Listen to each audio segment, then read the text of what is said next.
Let's look around the Big 12 here. Post week 12. Make sure you guys like, subscribe, tell your friends. We are really close to 1,000 subscribers. Kenny, started on Friday, man. It started on Friday. Both of us picked this game incorrectly. Arizona, the big win, 27-3. I cannot believe K-State lost to Houston, but shout out to Arizona for getting a big win here and honestly dominating from start to finish. Dude, McMillan was playing out of his mind. There were some really insane catches that he had. There was one that didn't even get called because he just barely went out of bounds. But like it was the sickest like one-handed catch. I was like, oh my God, this guy is so crazy. But hats off to Arizona, man. Houston, they had to travel, and we all thought Arizona was down and out. We're like, okay, they have had a really hard time getting into the end zone.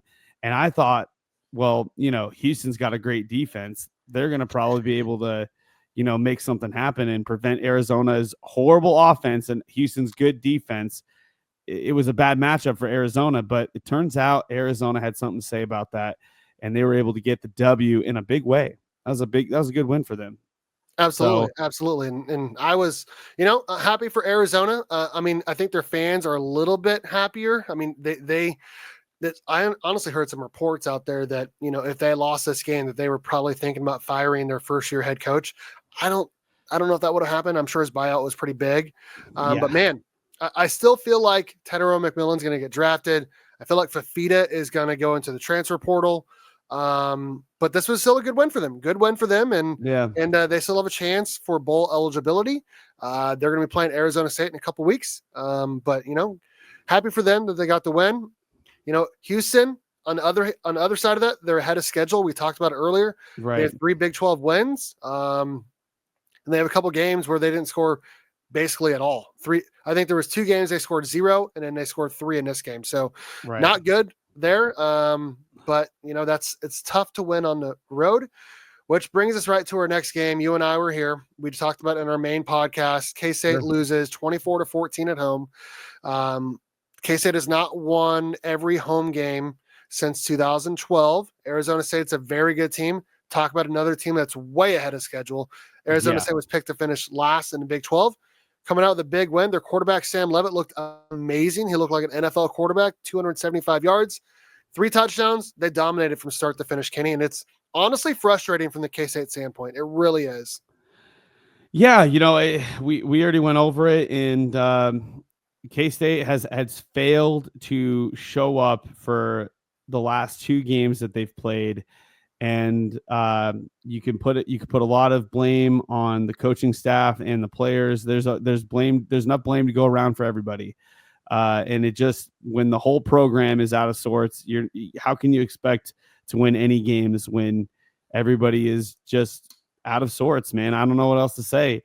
Look, you and I were big K-State fans, but we're not delusional.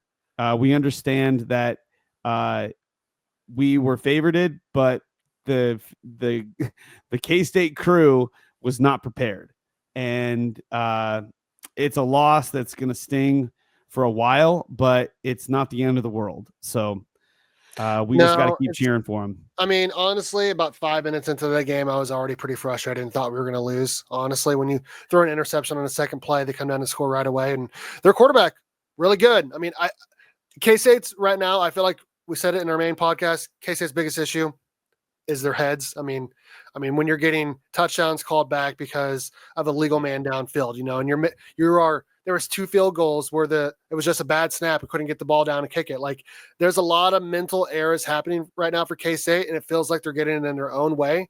They need some things to go right, and I don't know how K-State can look that bad after a bye week. That's coaching.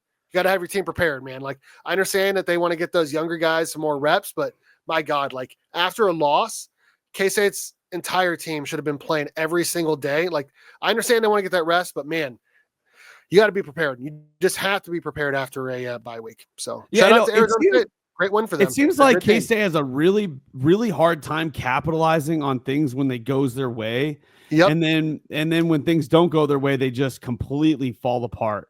I agree. And that that's a lot of being young and not coached well. So it falls on the coaching staff, but also the players I don't know, man.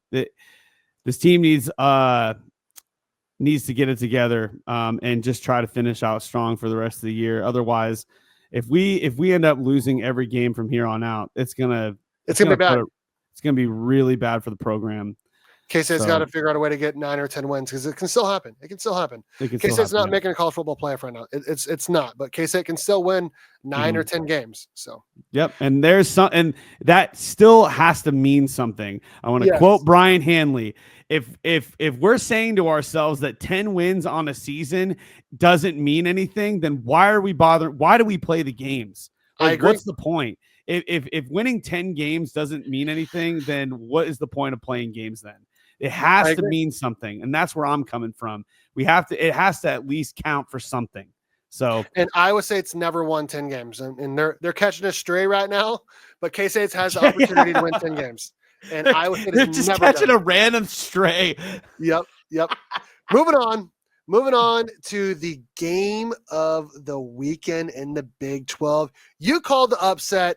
I did not. All the fans, dude, all the BYU fans, they were lighting you up in the comment section. I was defending the BYU fans, but they thought I was last laugh here, man. You were getting the last laugh. KU win 17-13. Big upset in the Big 12. I told you so. Let's be clear here. It was an insane game. That Jalen Daniels punt that hit the back of the helmet, and then they went to grab it, pushing it forward, and then KU falls on it at the 1 yard line. It's like they finally didn't have the ball literally bounce their way for the first game. And what team that does it? It's KU Jayhawks. Oh man, it's like the most insanely written script I've ever heard of in my life. KU comes in and gets the dub. Unbelievable. Unfreaking believable. Look, they've got two listen up, Colorado. Listen up. KU has 2 all-conference corners. Okay? So if you think that you're going to be able to just throw it around, and you're going to be able to whip some balls their way, they have 2 all-conference cornerbacks. So be careful, okay? We'll talk about that on Tuesday when we do, looking ahead to the games ahead. But just keep that in mind. KU has some good secondary players. They're no joke. They do, and they got a good quarterback and a good running back too. So yes, Devin Neal. And also, Tuesday we're going to unveil a new game because we're going to do a segment on Tuesday's show. We're going to be doing a weekly Big 12 game. It's gonna be fun. It'll make sense on Tuesday. But yeah, shout out to KU for getting the win, holding BYU to 13 points. What? Not only do we not have a script, but there are moments where Stevie doesn't tell me what's going on until the day of. There's literally we do a soft outline, and then at that point we just go. It's just off the cuff, honestly. That's why you guys like this show. Let's be honest here. Let's just be blatantly honest. Moving on.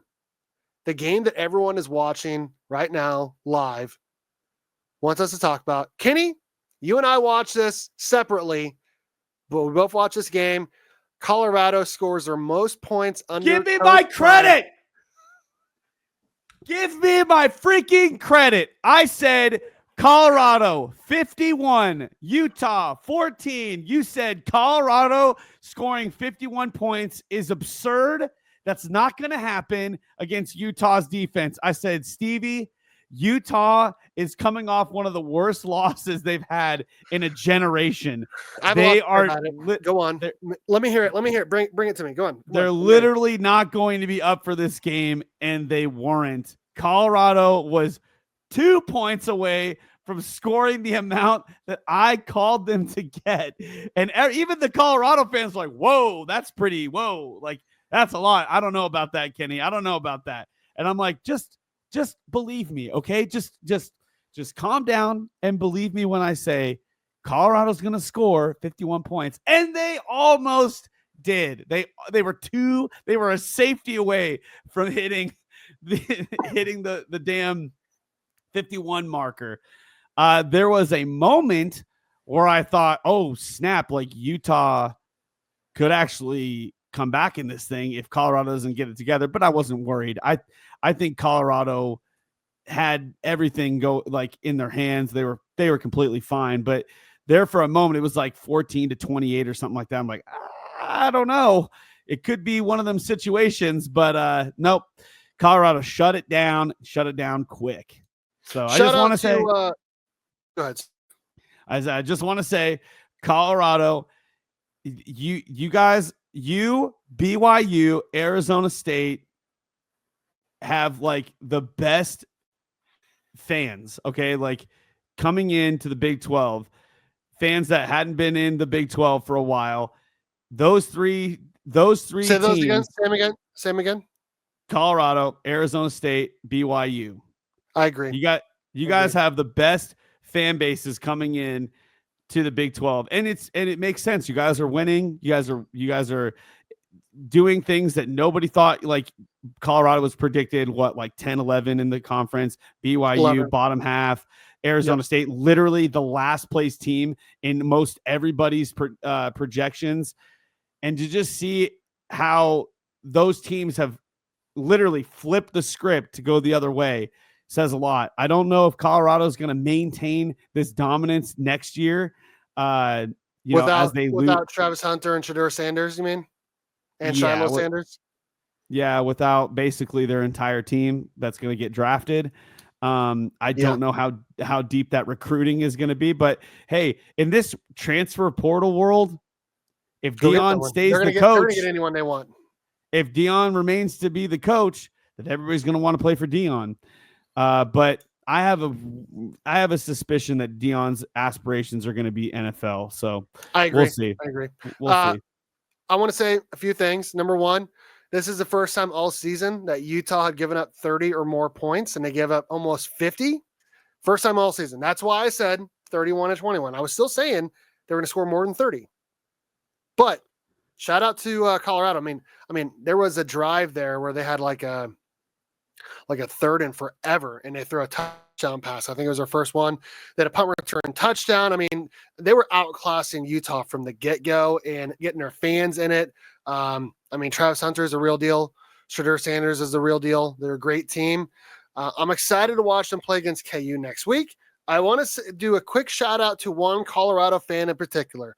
One Colorado fan in particular is going to get what he asked for.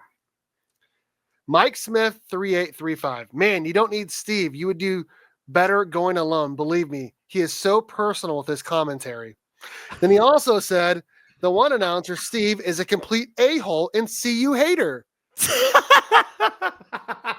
Shout out to you, Mike Smith 3835. You are amazing. Thank you so much for the comments. That was really nice of you. I'm not a Colorado hater, K-State fan. I'm going to eat crow right now. I think Colorado's pretty good. I think that Colorado's probably going to make the Big 12 championship game. They got a big game this weekend at KU. Even if they lose, I still think they're going to win. I still think they're going to go to the Big 12 championship game. I don't know what the tiebreakers are. Maybe we should do that on Tuesday, go over the tiebreakers.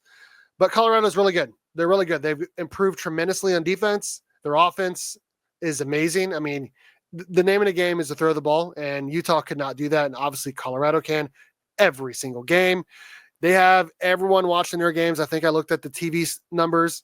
I think they're averaging 3 or 4 million viewers per game, regardless of time slot. It's amazing. They're must-see TV right now. Really good. They deserve this win. I picked them to win by 2 scores. I picked them to cover the spread and hit the over. They just did it a little bit better than me. Shout out to Kenny for being closer in the score, but also thank you, Mike Smith, for the nice comments. Yeah. Stevie, you still picked Colorado to win. You know, I did. It's not like you 31-17. Yeah. And it's just they won a little bit bigger than that, and that's not a big deal. I mean, it is what it is.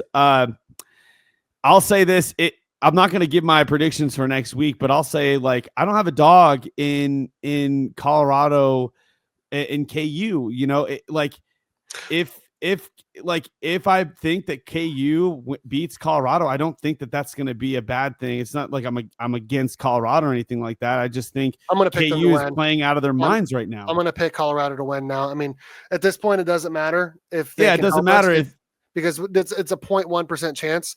I'd rather see KU lose. I would rather see KU lose. And Colorado's a good story, so I'm going to pick Colorado to beat KU next week. I'm calling it right now. And that was one of the things I was going to say. One of the things I saw, it was a funny comment that I saw. It was, look at the bright side, K-State fans. We don't have to root for KU anymore.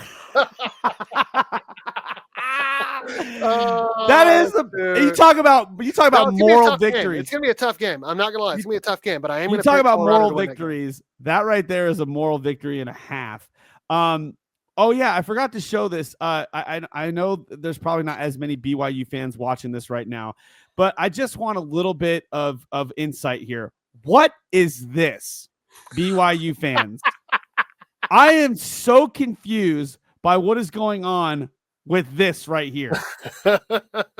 Why in the world do you even wear pads if this is what you're going to do? For real. For those who don't know, this is the BYU punter, and he's got his dang pants hiked up all the way almost to his damn crotch.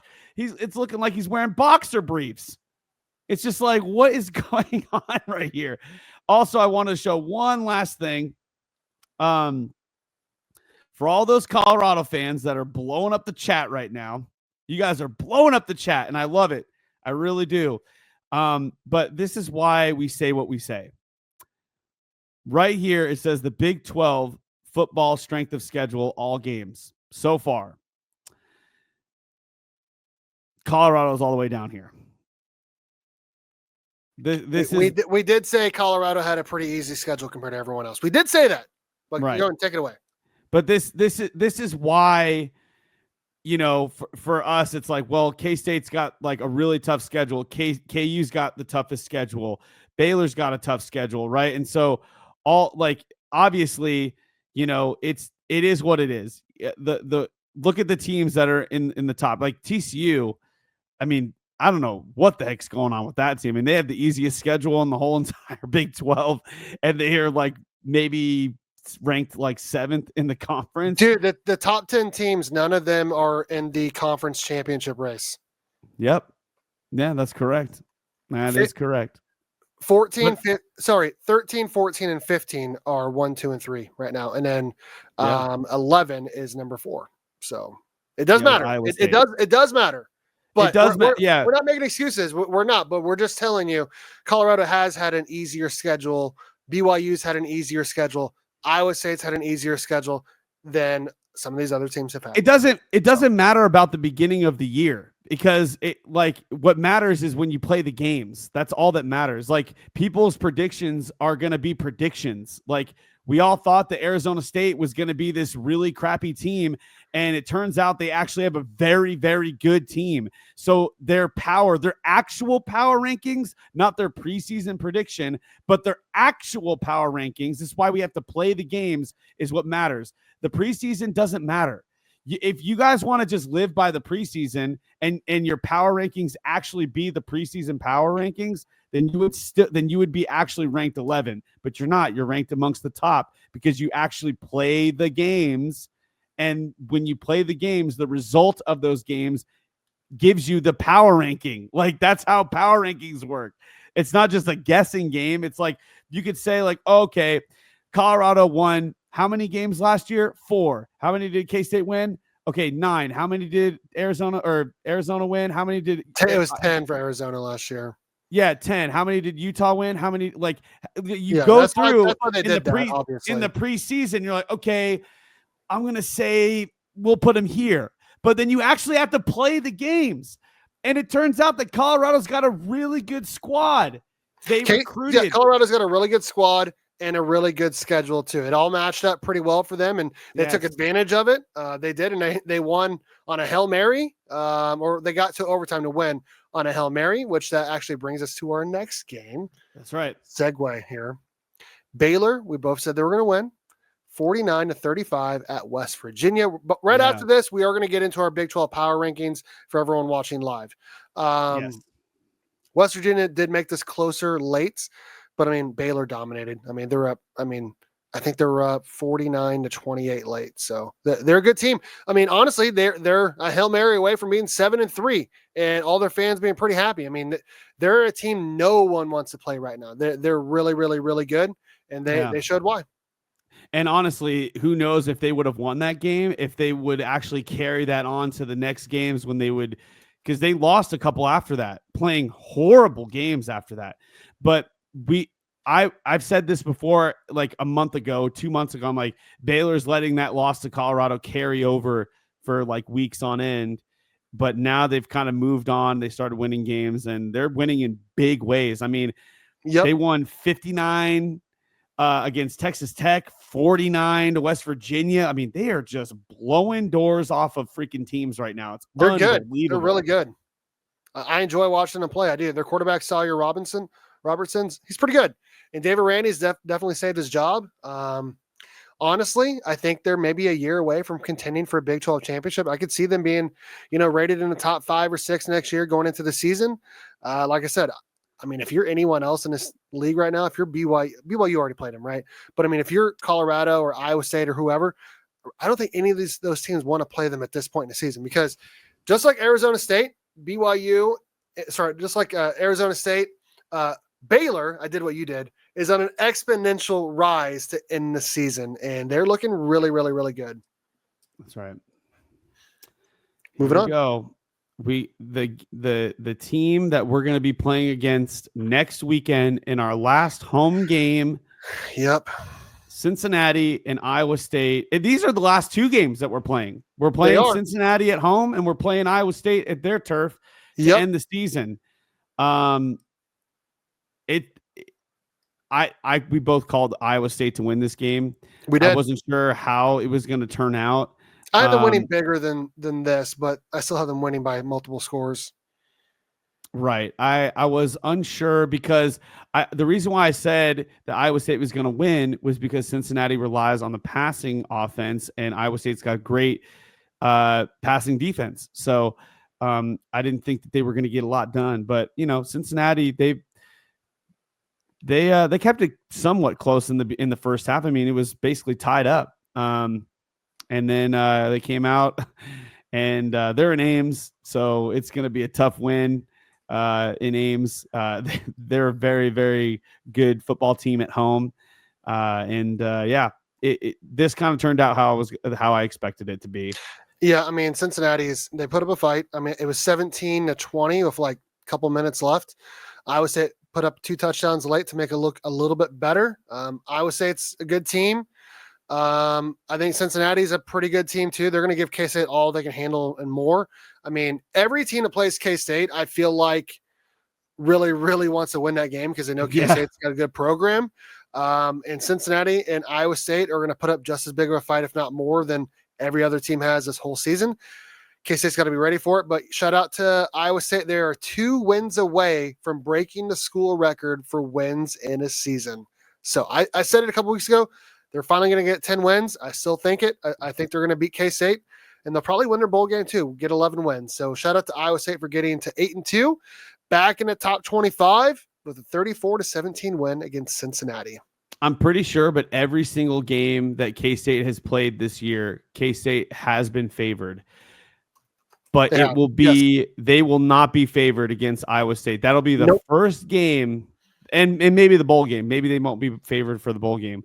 But in terms of the regular season, Iowa State will be the first game that they play at the last game of the year, and then the first game of the year next season, where they will be the underdog going into their home turf. But the first game, Cincinnati, for Iowa State to come back after losing 2 weeks in a row, first to Texas Tech and then KU. I mean, we knew Iowa State needed to come back and win big here, and they did. So congrats. They did. Shout out to them. Yes, sir. And that's a look around at Big 12 for Week 12. Make sure you guys like, subscribe, tell your friends. Damn.